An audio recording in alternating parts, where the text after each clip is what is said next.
एक दगड़ आके पूरी जात में जोश लाया।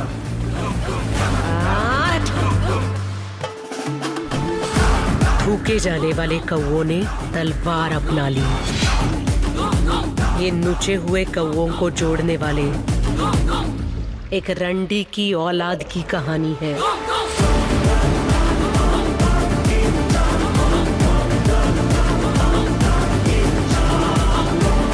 मेरा बेटा नायक बना, वो कहानी है माँ की।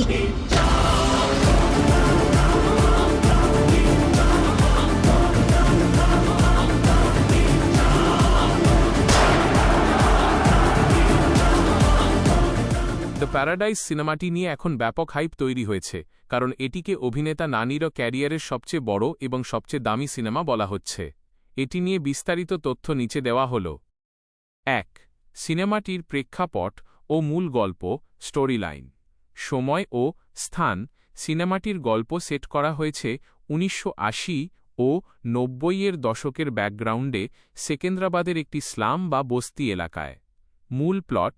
এটি মূলত একটি প্রান্তিক ও অবহেলিত আদিবাসী সম্প্রদায়ের মার্জিনালাইজড ট্রাইবাল কমিউনিটি গল্প।